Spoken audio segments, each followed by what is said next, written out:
Hamas کے سربراہ اسماعیل ہانیہ غزہ میں نئی جنگ بندی پر بات چیت کے لیے قاہرہ پہنچ گئے ہیں۔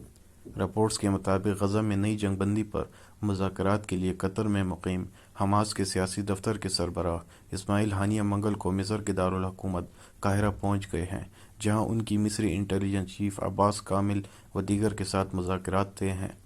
اسماعیل ہانیہ نے قاہرہ پہنچنے سے قبل دوحہ میں ایران کے وزیر خارجہ حسین امیر عبداللہیان سے بھی ملاقات کی، جس میں غزہ و مغربی کنارے کی صورتحال پر تبادلہ خیال کیا گیا۔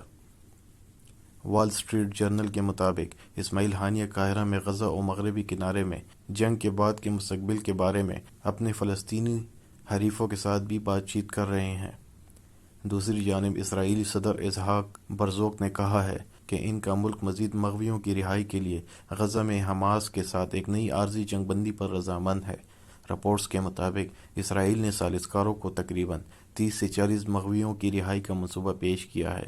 واضح رہے کہ غزہ میں جنگ کے آغاز سے اب تک تقریباً 20,000 افراد شہید ہو چکے ہیں، جبکہ 52,000 سے زیادہ زخمی ہیں۔ جبکہ اس کے ساتھ ساتھ دوسری خبر یہ ہے کہ ملیشیا نے اسرائیلی اور اسرائیل پرچم بردار بحری جہازوں پر پابندی عائد کر دی ہے۔ ملیشیا نے غزہ میں اسرائیلی جارحیت اور تمام عالمی قوانین کی خلاف ورزیوں کے جواب میں اسرائیل پرچم بردار اور اس ملک سے تعلق رکھنے والے تمام بحری جہازوں پر پابندی عائد کر دی ہے۔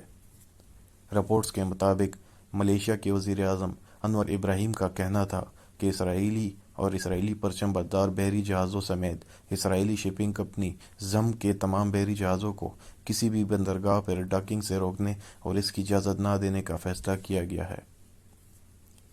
جاری کردہ بیان میں انہوں نے کہا ہے کہ یہ پابندیاں اسرائیل کے ان اقدامات کا رد عمل ہے جو انسانی ہمدردی کے اصولوں کو نظر انداز کرتے ہیں اور فلسطینیوں کے خلاف جاری قتل عام اور بربریت کے ذریعے بین الاقوامی قانون کی خلاف ورزی کرتے ہیں۔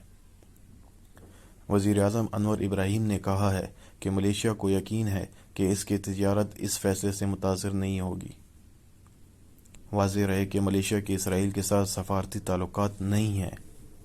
اس کے ساتھ ساتھ خبر بتاتے چلیں کہ فرانس کا فلسطینیوں پر حملے میں ملوث یہودی عبدکاروں پر پابندی کا فیصلہ۔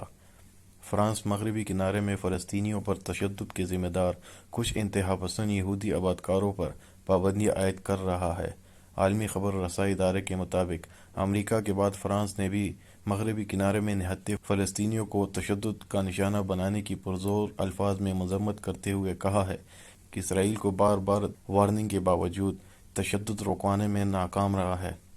اس سے قبل امریکہ و برطانیہ بھی مغربی کنارے میں فلسطینیوں پر حملے اور تشدد کے واقعات میں اسرائیل پر یہودی آبادکاروں کی پشت پناہی کا الزام عائد کیا تھا۔